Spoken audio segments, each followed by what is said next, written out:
Olá, eu sou Sidney Gomes e este é o Sem Protocolo, nosso bate-papo direto, sem complicações, sobre os assuntos que importam aqui no Parlamento ou no cotidiano dos mineiros. Hoje eu converso com um deputado que traz a medicina no nome parlamentar. O papo é com o doutor Wilson Batista, do PSD. Seja bem-vindo, deputado. Obrigado por atender o nosso convite. Eu que agradeço este amável convite. É sempre bom participar aqui da TV Assembleia e a gente poder fazer com que as pessoas possam conhecer melhor o nosso dia a dia, o nosso trabalho, a nossa trajetória. Exatamente. É um dia a dia movimentado, né, deputado? O senhor tem uma agenda que eu sei que é movimentada, está aqui parlamentar atuante, participa das comissões, de plenário, ao mesmo tempo tem a vida de médico oncologista. Como é que é para conseguir conciliar isso tudo? Olha, é uma questão de planejamento. Eu sempre fui muito focado no exercício da medicina, sempre me dediquei muito. E o meu exercício aqui como deputado foi um complemento da minha vida como médico.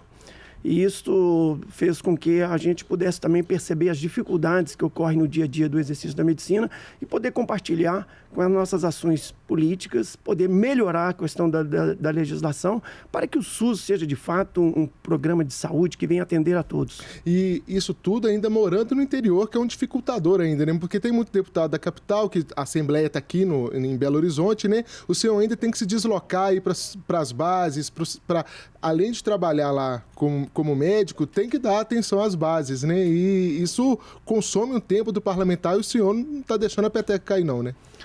Olha, parece até que é uma situação que a gente conseguiu organizar isso pouco a pouco, é claro, rompendo algumas barreiras, algumas dificuldades, alguns desafios, talvez até deixando um pouco de atender as questões familiares, mas eu consegui, de uma forma, fazer uma agenda como médico, né? Atendendo os pacientes na segunda-feira, participando aqui da Assembleia, terça, quarta e quinta, quando necessário, e sexta-feira fazendo as cirurgias, porque aí ainda eu posso acompanhar os pacientes no sábado, no domingo, e na segunda-feira conseguir dar alta aos pacientes. Então eu consegui conciliar muito bem isso.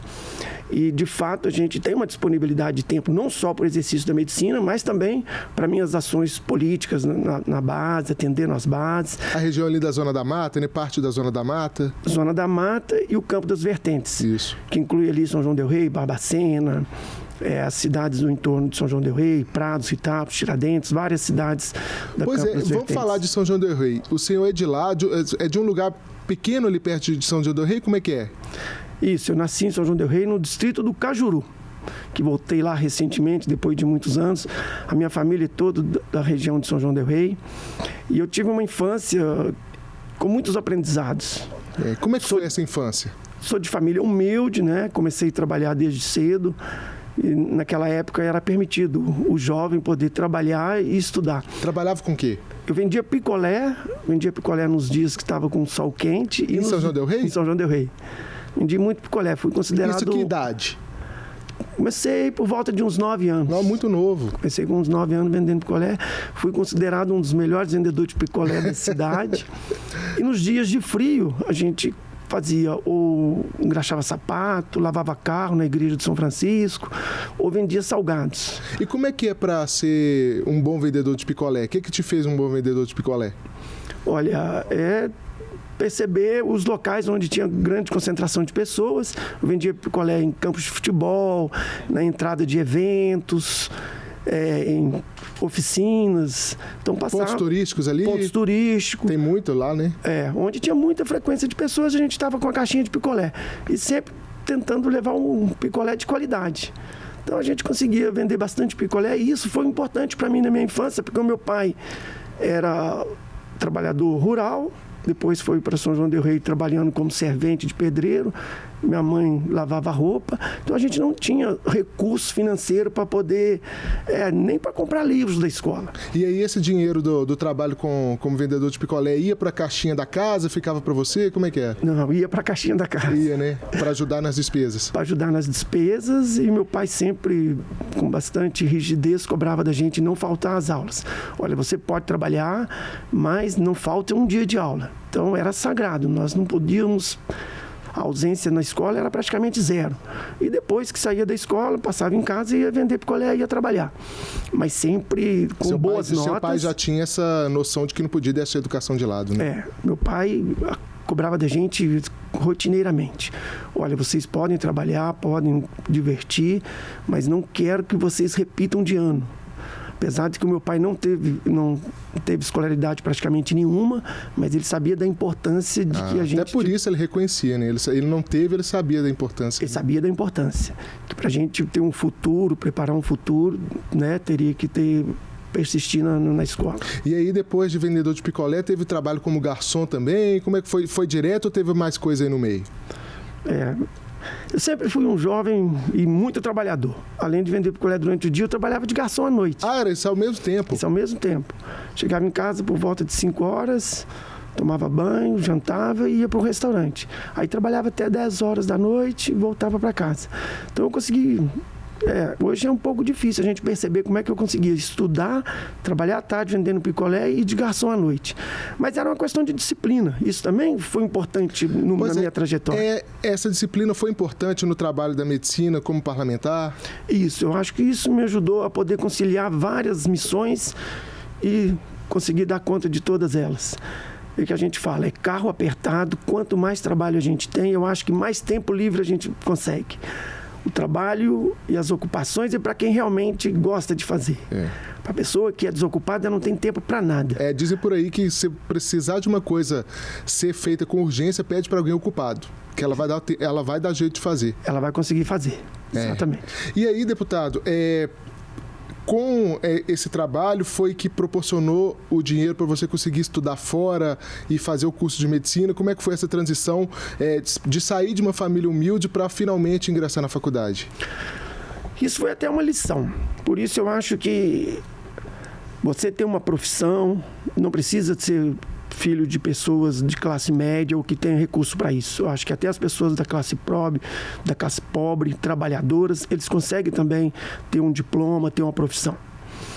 Eu sempre estudei em escola estadual, nunca estudei numa escola particular, nunca tive professor particular. Saí da escola, fiz o cursinho, passei na Universidade Federal de Medicina em Juiz de Fora, onde eu concluí o meu curso de médico. Então, eu acredito que, é claro, a gente teve que ter recurso para financiar, né, moradia, morar fora da cidade onde eu nasci. O senhor fez faculdade em Juiz de Fora? Isso. Na Federal de Juiz de Fora? Na Universidade Federal de Juiz de Fora. E aí, por que medicina? Medicina porque o meu sonho era ser médico. São João del Rei, a gente, né, convivia com... Minha mãe trabalhava em casa de pessoas que eram médicas e ela trazia pra gente a importância. Olha, é interessante você ter uma profissão. E naquela época a gente encontrou, assim, sabe, uma situação de que ser médico, além de você poder exercer a profissão, ser uma profissão bem valorizada, você também tem a questão de ajudar as outras pessoas. E como a gente teve sempre dificuldade naquela época de enfrentar filas para conseguir uma consulta médica, então eu achava que eu sendo médico eu poderia talvez ser um médico mais acessível a todos. E conseguiu? E consegui. E a especialização em câncer foi por quê? Teve algum sofrimento? Porque muitos médicos escolhem a especialidade de acordo com a própria experiência, né? No seu caso, teve a ver? Meu caso foi o seguinte, eu terminei a Universidade Federal de Juiz de Fora, fiz a residência de cirurgia geral. E quando você está fazendo a residência de cirurgia geral, você depara com algumas situações que vai além da formação de ser um simples cirurgião geral. Quando você está operando, por exemplo, uma questão de uma doença no intestino, se for um tumor e esse tumor estiver invadindo, por exemplo, o rim, você tem que ter também uma capacidade de fazer as duas coisas, a cirurgia do intestino e a cirurgia do rim. Então eu falei, para que eu possa fazer grandes cirurgias, eu tenho que fazer aquelas que envolvem vários órgãos. Então quando você está preparado para o maior, você consegue resolver as coisas mais simples. Mas se você está preparado para as coisas mais simples, menos complexas, se um dia você depara com um paciente com uma situação mais complexa, você vai interromper o seu ato cirúrgico. Então eu fiz a cirurgia oncológica exatamente por isso, para me preparar para resolver situações maiores do que às vezes os exames de técnica, do que você está esperando encontrar. Quando você encontra uma situação que não foi esperado, você tem que estar também preparado para solucionar. E isso me fez com que eu fizesse a cirurgia oncológica, porque são as maiores cirurgias, e o câncer a gente sabe que às vezes ele envolve vários órgãos. Você está operando, por exemplo, uma questão de um tumor ginecológico, de útero. Pode estar envolvido ali vias urinárias, aparelho digestivo. E se você estiver preparado simplesmente para a cirurgia ginecológica, você não vai conseguir, né, levar essa cirurgia até o fim. Então, por isso que eu resolvi fazer cirurgia oncológica. E a especialização em oncologia foi onde? São Paulo. São Paulo, né? São Paulo e depois no Hospital do Câncer de Barretos. E o senhor também teve essa experiência, a possibilidade de estudar na Itália, em Milão, como é que foi isso? Isso, passei 1 ano e meio, mais ou menos, em Milão, no Instituto Europeu de Oncologia. Como eu já era cirurgião oncológico, bem preparado, eu fui ali para fazer um aprimoramento. Ou seja, perceber dentro de um grande serviço aquilo que, de fato, eles se organizam para ter um resultado bom. E o Instituto Europeu de Oncologia é um modelo de hospital do câncer para o Brasil, para o mundo todo. Porque são várias especialidades, médicos renomados, muito bem preparados, com excelentes resultados, né? A maioria das especialidades oncológicas ali instruíram e ajudaram a formar profissionais em todo o mundo. Então foi aí que eu passei 1 ano e meio para fazer também a reconstrução mamária. Que na época, no Brasil, ainda não existia a reconstrução mamária assim, em serviços como obrigatoriedade. Então, eu vim do Instituto Europeu de Oncologia, com a formação em reconstrução mamária, e começamos no Brasil a fazer as primeiras reconstruções mamárias. Organizei um dos principais congressos de reconstrução mamária aqui em Minas Gerais. E hoje a reconstrução mamária, ela é um direito, é um dever, e é por lei hoje obrigatório que todo câncer de mama, quando tratado cirurgicamente, que a pessoa tem o direito e a garantia de fazer também a reconstrução mamária imediata. E aí, essa sua experiência com esses pacientes, o senhor já citou, trabalhou no Hospital do Câncer lá de Barretos, que é um dos mais renomados do Brasil, do mundo. A experiência com os pacientes com câncer, o que trouxe para a sua vida? Muitas lições, sabe? Paciente com câncer, você não tem que preocupar unicamente com a doença. Você tem que preocupar com o contexto que ele está enfrentando. Porque você receber um diagnóstico de câncer é uma situação que praticamente todo mundo vai temer. Porque ainda existe o mito de que o câncer é uma doença incurável, que o câncer é uma doença que é quase que uma sentença de morte. Claro que não é isso. Muitos tumores malignos hoje são curados, às vezes até só com a cirurgia, sem outros tratamentos mais agressivos, como radioterapia, quimioterapia.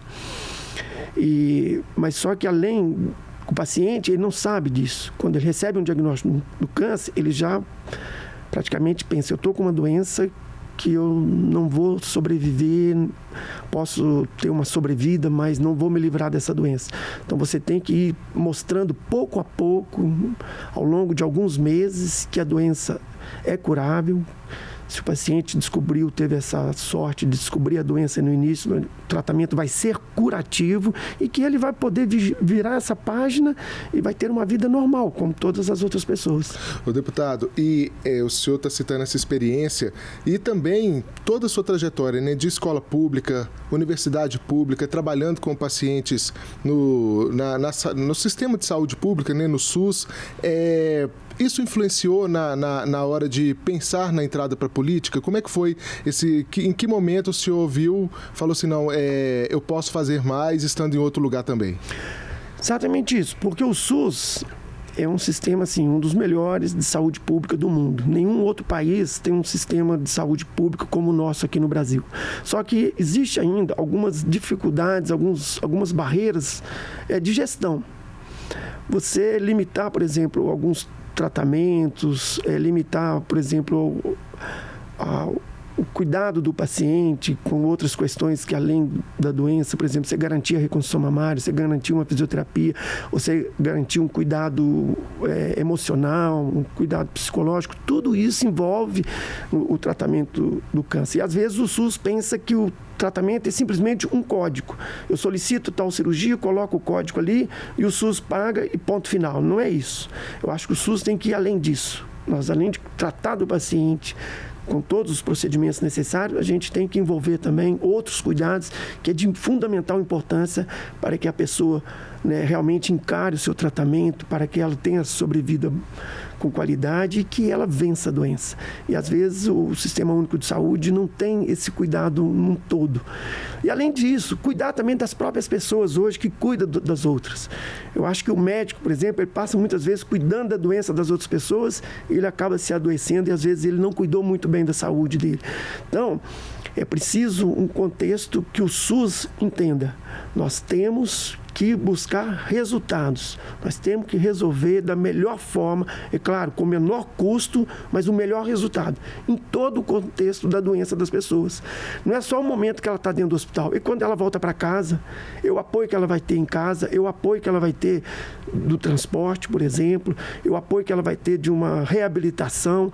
Tudo isso eu acho que a gente tem que, no dia a dia, preocupar para que o paciente realmente, de fato, ele se sinta acolhido no SUS. E hoje uma coisa que tem sido muito falada, que há alguns anos não se falava muito nesse assunto, que é cuidar de quem está cuidando também, né? Porque as pessoas que têm câncer ou outras doenças mais graves precisam de um apoio ali em casa e que sobrecarrega também o cuidador, né? Exatamente. E quando você inicia, por exemplo, a sua rotina do dia a dia no consultório, o médico, quando ele encontra um paciente que a doença está na fase inicial, é muito gratificante, não só para quem vai cuidar, mas também para o paciente, que você sabe que em pouco tempo você vai curar. Agora, quando o paciente chega com uma doença avançada, você às vezes não consegue nem transmitir para ele a verdade, porque às vezes a verdade é tão dura e que você não sabe se o paciente está preparado para, né, receber uma notícia que eu estou de frente a uma doença que eu não tenho tratamento, que eu tenho tratamento, mas não tenho cura, que eu tenho sobrevida, às custas de sofrimento.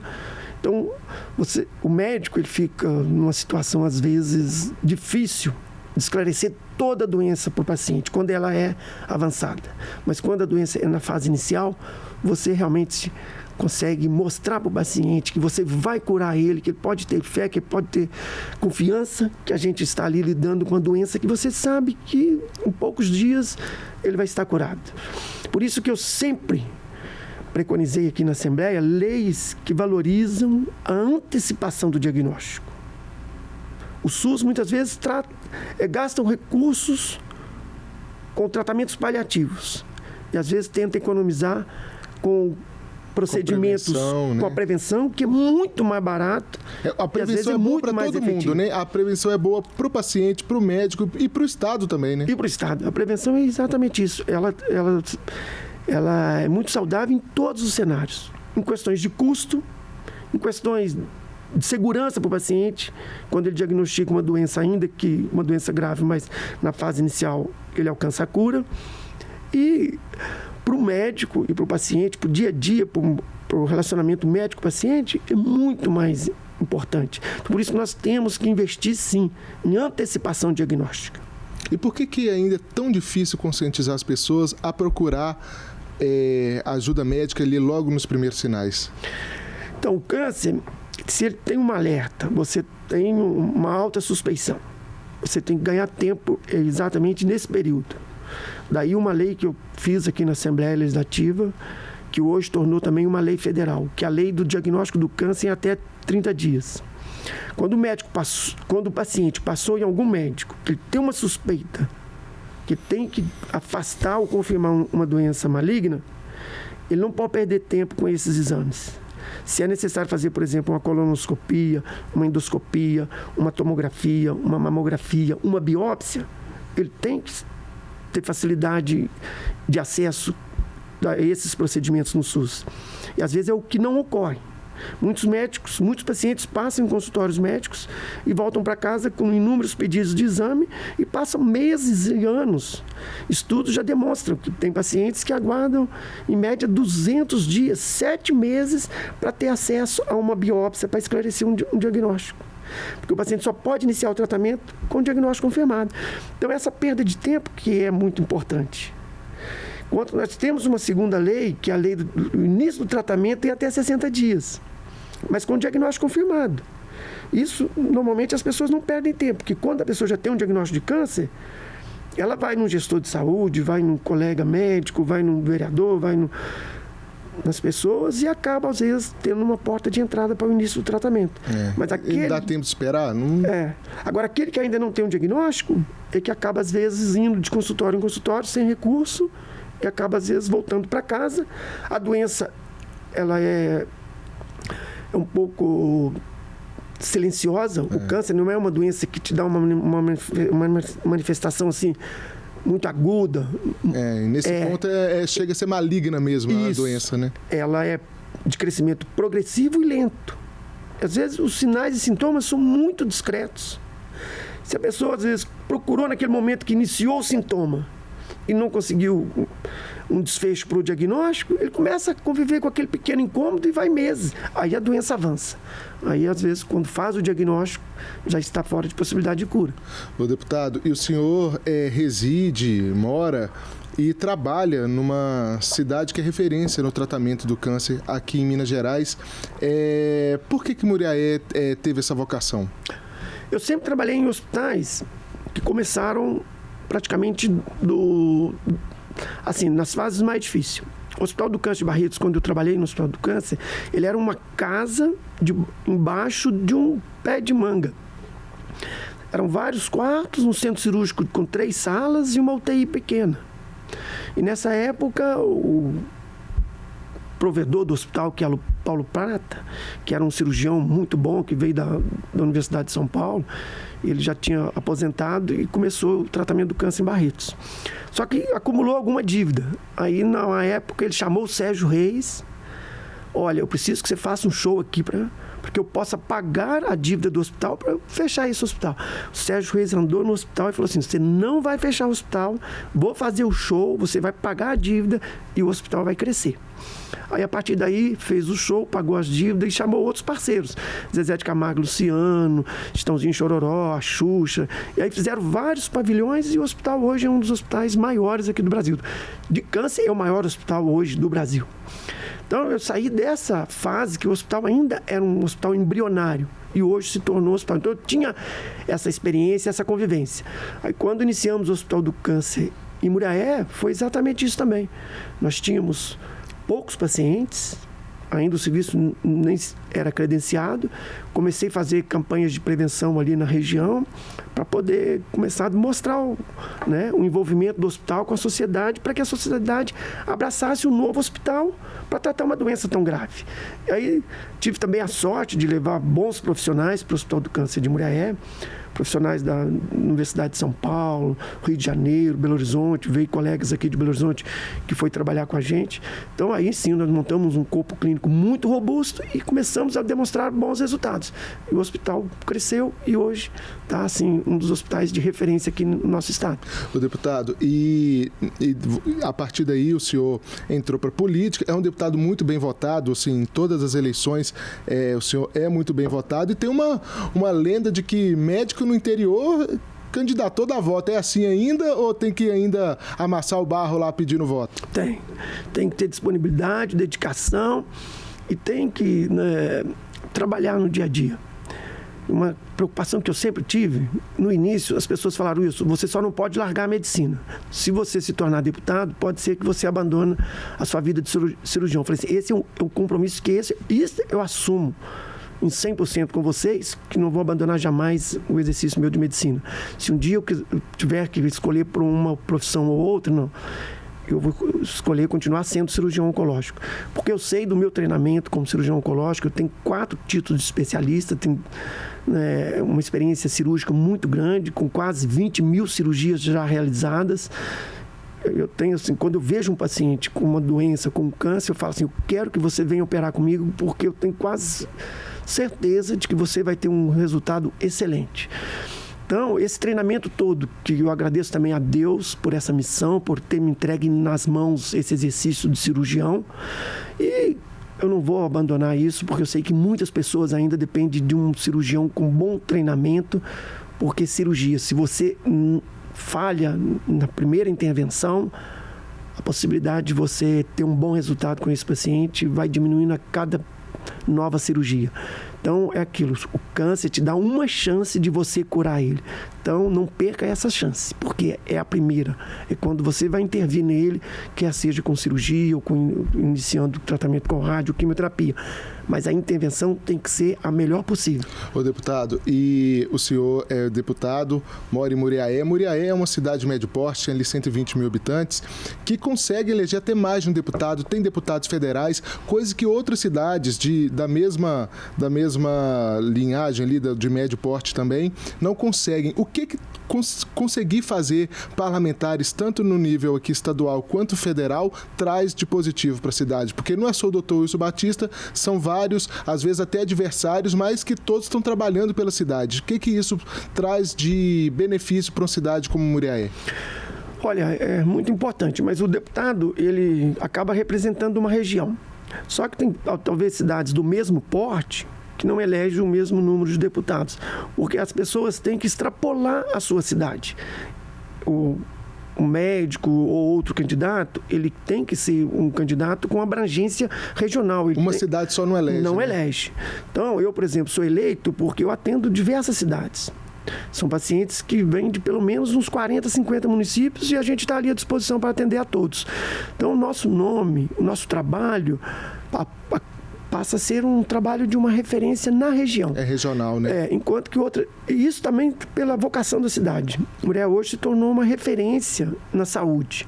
Então, a gente acaba atendendo inúmeros municípios. Sim. Enquanto que outra cidade... Tem, por exemplo, os hospitais, mas que são hospitais quase que municipal. Só atende os pacientes do seu município. E, às vezes, nem a totalidade dos pacientes. Muitos ainda acabam, às vezes, tendo que ser tratados em outras cidades. E é isso, dá essa oportunidade para que a gente possa atender inúmeras cidades. E aí, esse trabalho, como oncologista, o senhor já citou alguns projetos de lei seus aqui, a gente vê que ele se reflete no seu trabalho parlamentar, né? Muito vai nessa linha da prevenção, do trabalho com a oncologia. Tem vários já viraram lei, mas tem algum que te dá mais orgulho ou mais de um que você fala assim, esse virou minha marca aqui, no meu mandato? São vários projetos, mas tem um projeto que é muito interessante, porque para as pessoas que realmente se beneficiam desse projeto, é quase que um marco na vida da pessoa. Por exemplo, tem um projeto nosso que garante o teste genético para os pacientes de alto risco por câncer. Porque tem pessoas que elas herdam uma mutação dos seus familiares. Então, com certeza, ela vai desenvolver o câncer em uma etapa da sua vida. E esse é um tipo de projeto, né, deputado, que ele só é possível por causa do avanço tecnológico, né? Hoje é possível fazer isso. Há algum tempo isso não era possível. Há algum tempo não, exatamente. Esse teste genético ele já surgiu aí tem pouco mais de 15 anos. Mas no Brasil ainda era feito só na rede privada. É um exame que no início era bem mais caro, hoje até está um pouco mais barato. É um exame que começou ao custo de R$3.000, hoje ainda custa mais de R$1.500. E não é toda família que tem como fazer um rastreamento genético pagando R$1.500 para o teste. E é muito importante esse teste, porque quando você ou confirma que a pessoa herdou essa mutação, você permite a ela algumas intervenções que de fato vai livrar ela de ter o câncer. Por exemplo, a pessoa pode fazer uma mastectomia profilática, retirar as mamas antes que ela venha a ter o câncer, reduz em quase 100% a existência do desenvolvimento do câncer.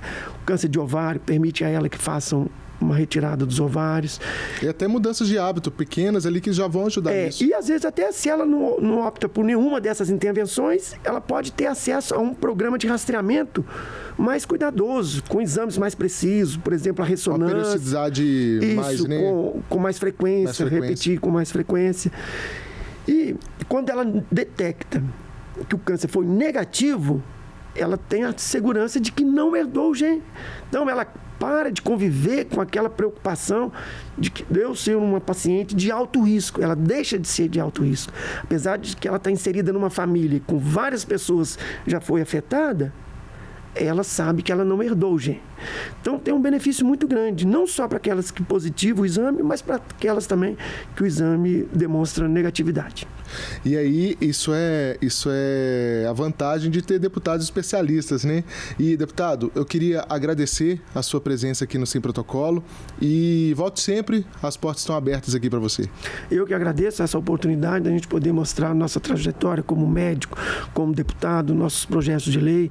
É claro, a gente, né, tem tantos outros projetos, mas o programa tem o seu limite de tempo, mas para mim também foi uma grata satisfação participar hoje aqui com você. E você assiste ao Sem Protocolo na TV Assembleia, pela TV aberta ou no streaming. O nosso videocast está disponível no YouTube e no seu tocador de podcast favorito. Não tem desculpa para ficar de fora. A direção desse episódio é de Érica Araújo, produção de Helena Câmara e Tatiane Fontes, áudio Diego Olímpio e edição de Vitor Caldas. Até o próximo.